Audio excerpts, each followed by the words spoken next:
Fragrances in cosmetics. Why are they often vilified? Are they really as scary as they're made out to be? Hi everyone, it's Rani. Are you still confused as to who you should trust when it comes to information about cosmetic safety? I've dedicated over 10 years of my life to making sure cosmetic products are safe. As a registered toxicologist, I've worked behind the scenes of some of the best known brands in the business, making sure that ingredients are scrutinized, formulations are scrutinized, so when it comes to you and you're purchasing the product, safety is never a concern. I'm here to empower you with some insider knowledge and of course dispel some myths, but above all, empower you with the right information so that you can make the right decisions for your health based on evidence.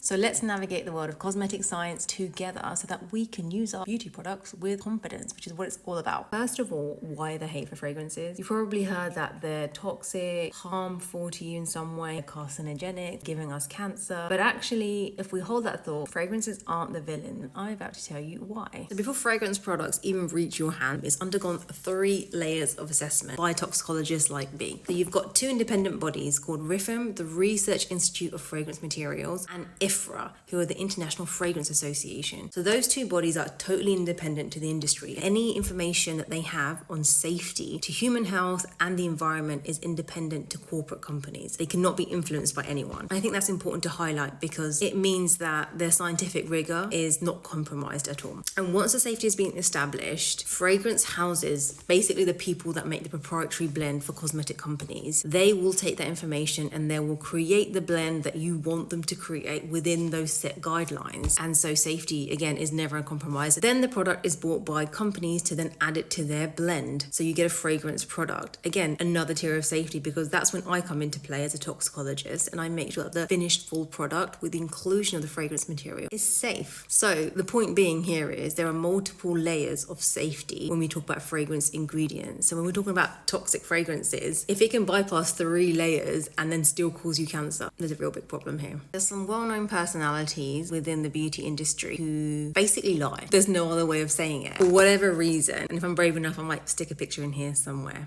They essentially say that big companies hide toxic fragrance materials and they don't put it on the ingredient labeling. That is fundamentally incorrect. What happens is when you look at the proprietary blend of a fragrance material, it can be sometimes multiple pages, hundreds of different chemicals within them. To list that on a small product packaging is just not realistic. So what we do is we've identified 26 fragrance allergens that typically give people the hypersensitivity that is reported. If those are present above a certain concentration, then those are listed within the ingredient listing, also known as the INCI. So if you see funky sounding ingredients like limonene, linalool, geraniol, they're all fragrance ingredients part of that 26 list. We're not concocting a formulation and hiding toxic ingredients. We're listing basically the ones that you need to know about. And if you're one of the 3% that have a fragrance allergy, your dermatologist will tell you, look out for these ingredients within the ingredient listing and avoid them. So what's the verdict? Fragrances are not the enemy. In my opinion, the enemy is that person that disseminates false information. There's nothing wrong with fragrance products. Like I said, about 3% of the population suffer from a fragrance allergy. If you're that 97% that doesn't, enjoy your fragrance products. There's nothing wrong with them. As I mentioned, there's 3 tiers of safety and scientific rigor before a fragrance product is available on the market.